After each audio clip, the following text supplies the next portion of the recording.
Hi all, today let's discuss the essay, The Birth of a Freedom Fighter by Nelson Mandela. This is actually a chapter from his autobiography, Long Walk to Freedom. So we know who Mandela is, right? So he was the South African anti-apartheid activist and politician. And he was the president of South Africa from 1994 to 1999. He was the first president who was elected in a fully representative democratic election in South Africa. And he worked for dismantling the legacy of apartheid and fostering racial reconciliation. And he was the president of the African National Congress, or the ANC party, from 1991 to 1997. So this his autobiography, Long Walk to Freedom, it talks about his early life, coming of age, education, and the 27 years that he spent in prison, because he was considered as a terrorist by the government then, and because he worked with the MNC party against this apartheid system. So this particular chapter, Birth of a Freedom Fighter, is the third chapter of his autobiography. So this video is going to be my understandings on the chapter. While I was reading, I took notes from the chapter. So that is what I'm going to share with you. So in this chapter of Nelson Mandela's autobiography, Long Walk to Freedom, titled The Birth of a Freedom Fighter, Mandela reflects on how apartheid shaped his early life and political awakening. He describes how Black South Africans were oppressed by laws that restricted where they could live, work, and travel. These laws stunted South Africans' growth, and they dealt with all these atrocities in different ways. And what Mandela did was fighting back. He had the desire to fight back, because in the very beginning of the chapter of this third chapter, he says that they had black only setups for these Black South Africans, so that they can be segregated from the whites. So this, he says, stunts the growth of the South Africans and Black South Africans, and it dims their ambitions. So Mandela was influenced by key figures like Walter Sisulu, who was an ANC, African National Congress member, who inspired him to join this party. And he also met Anton Lempede. So Lempede's idea about African pride and rejecting the notion of Black identity transformed Mandela's thinking. Actually, Anton Lempede believed that the Blacks had this inferiority complex. They believed that the whites were superior to them in many ways. So he suggested that this is what is blocking the Black South, South Africans from their liberation. So they should remove the Black inferiority complex, which was deeply rooted in them. So this concept influenced Mandela very much. And in 1944, Mandela, being a member of the ANC party, he, along with others, suggested the formation of a youth league, which aimed to mobilize young Black South Africans to fight for their rights. So during this time, Mandela's political views were shaped by several events, such as the 1946 mine workers' strike, where police killed 12 miners. This protest, along with the Indian community's campaign against the Ghetto Act, influenced Mandela's commitment to fighting apartheid through protest and resistance. So when they suggested the formation of a youth league, the ANC party heads, they asked them to not to form a different constitution for the youth league, and asked them to work under this party, under the constitution of this party. So the policies of the ANC party were the policies of the Youth League too. They were African nationalism, the creation of one nation out of many tribes, and to overthrow white supremacy, as well as the establishment of a democratic form of government. So these were the policies of the Youth League. Mandela also discusses in this chapter his personal life, including how he meets his first wife when he goes to Walter's house for political discussions. His first wife's name was Evelyn Mays, and they later fell in love and got married. She was working as a nurse in a non-European hospital, I suppose. So they later gets married, and they live like all other South African Blacks in a poor segregated area. And in 1946, during that period, he was living with his wife in a modest rental house, which had dirt roads, a tin roof, and basic amenities. They even had a bucket for toilet facilities. They only had a bucket. So this was common for African workers in South Africa. So they lived like that for a long time. And during this time, his first son was born, and his daughter was his second child died while she was 9 months old. And so he talks about the time during those period in which he enjoyed the domestic life with his family. He enjoyed that time a lot, and the time that they got a lot, which he says that later he never imagined that he's going to be away from his family for such long period while he was imprisoned. So he never thought that he could stay away from his family a lot. Even he talks about the time when his son would ask his wife, when will he come back? Because he came home so late and he left the home very early before their children wakes up. So they missed their father a lot. And he also missed spending time with his family. So Mandela's political journey deepened during these years. He completed his legal studies. Actually, he was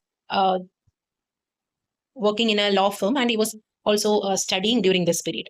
And in 1947, he became involved with the ANC's internal politics and witnessed the death of Anton Lempere, a key figure in the Youth League, which deeply affected him and overall the overall party. And Lempere was succeeded by Peter. It is actually MDA. There is no E. Please note that.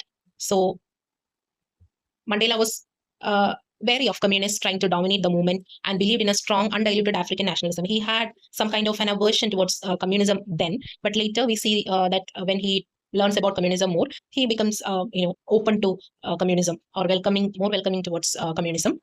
And the political landscape shifted dramatically when the National Party won the 1948 elections, ushering in the era of apartheid, a system that codified racial segregation and oppression. So, even though the blacks had no voting rights, they cared about who won the elections. So, the general elections conducted in South Africa during 1948, in that election, the National Party, or the HNP party, led by D.F. Malan, came into power, and their slogan was to bring the apartheid system.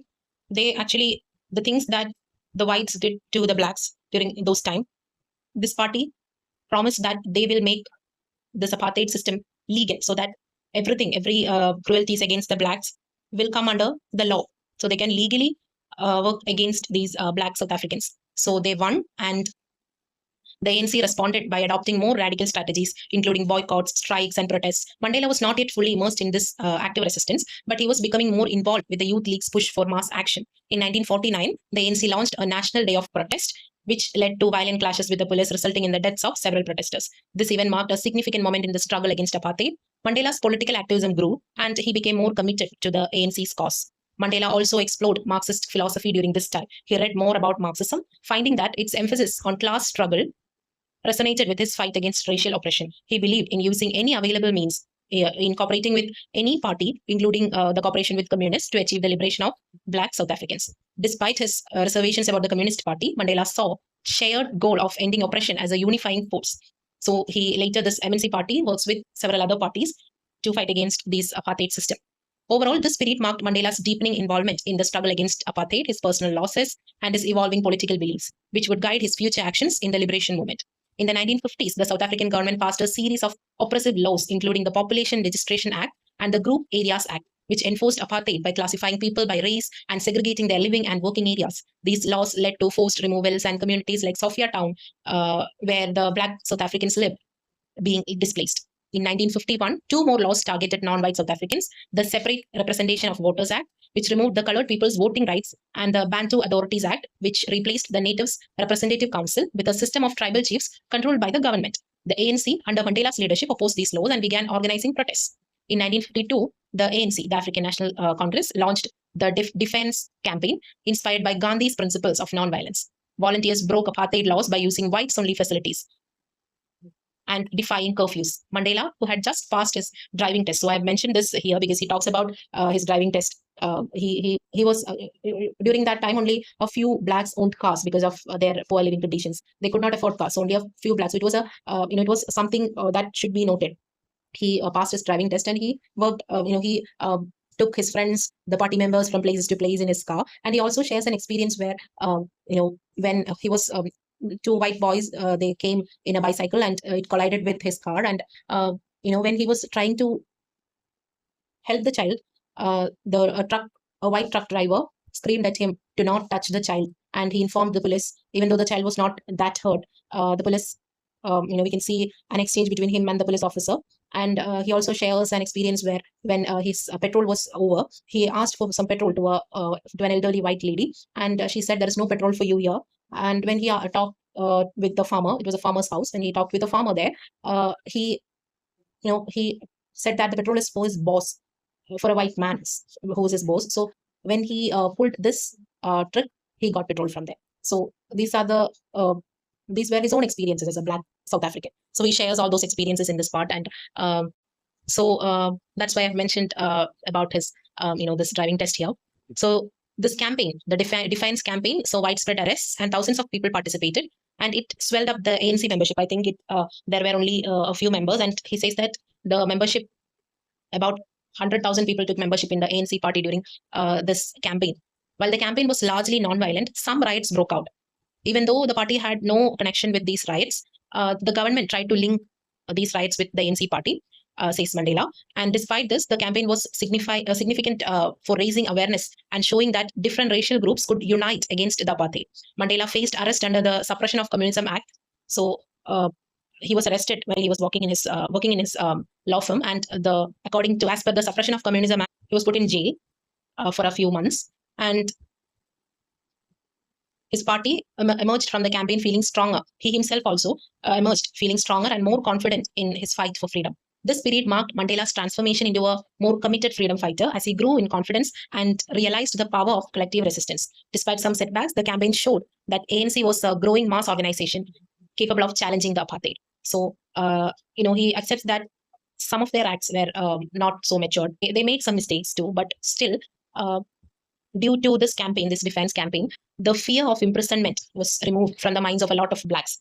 He also talks about some incidents where these black people, they worked as spies for the white men for money, and some of these black South Africans, they believed that fighting against the whites is a foolish activity. They are not going to win, so they never participated in all these things. So they had this fear of imprisonment. They feared imprisonment a lot. So after this Defiance campaign, this fear was removed from their minds. So that is also a positive impact of this campaign. And as I've mentioned earlier, this chapter talks about how Mandela has become a freedom fighter, as the title suggests. He mentions about a lot of other members of this party in this chapter. I haven't included it in this essay. So this is a very short summary of the essay. It is very short since the chapter was too lengthy. I have summarized it. So he's mentioning a lot of other members of the MNC party who are very important, I suppose. So please, if you have time, please go through the essay. It's very interesting to read, and it gives us more information about the situation of the Black South Africans during that period. And hope this helps you. Thank you.